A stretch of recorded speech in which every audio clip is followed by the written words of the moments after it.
Pasko, Pasko, Pasko na namang muli, ating araw na pinakamimithi.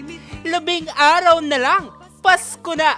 Pero bago pa man makatanggap ng aginaldo sa mismong Christmas Day, hito't kaliwat kanan na naman ang mga handaan.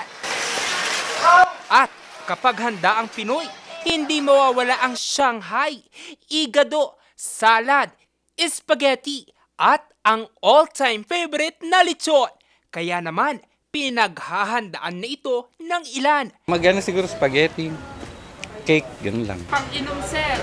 Yun, medyo marami. Ay, hindi. Meron konti pag may mga bisita, gano'n.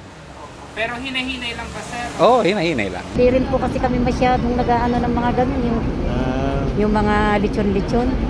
Dahil gawa ng mga nagagamot at nagme-maintenance na po ako. Iwas high blood. Pero gaano man daw kasarap ang chibugan kung sobra nakasasama rin. Gentle reminder lang po, sir, sa ating mga pamilyang Pilipino na habang nag-enjoy tayo ay pwede natin siyang gawin ng ligtas, no?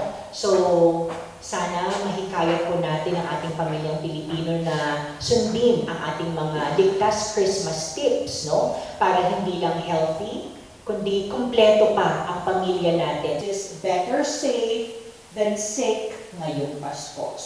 Bagamat hindi pinagbabawal ang pagkain ng lechon, dapat in moderation pa rin ayon sa National Nutrition Council o NCC.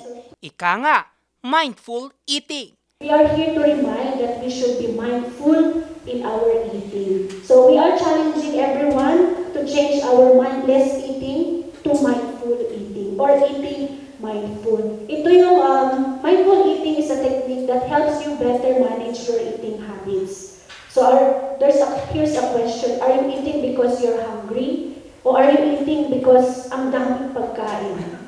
Mas mainam daw kung susundin ang pinggang Pinoy sa Noche Buena at Medianoche, kung saan 66% sa pinggan ay handang gulay at carbohydrates gaya ng kanin, at ang natitira, karne at prutas.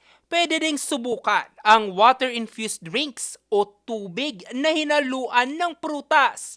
Less sweets, less sugar spike. Tandaan po natin ngayong holiday season yung principle na moderation, variety, at saka balance. Huwag naman puro carbs, puro meat.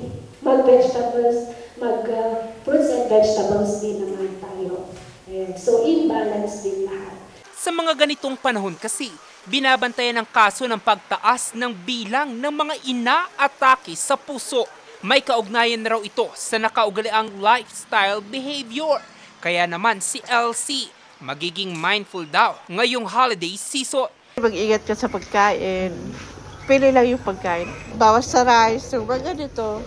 Mantika, taba, yun lang. Sa Baguio City, nasa higit 10,000 na kaso ng hypertension ang naitala simula Enero hanggang Setyembre ngayong taon.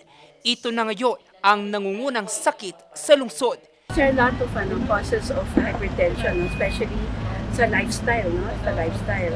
Lalo-lalo na kung ang diet mo ay mataas sa sodium.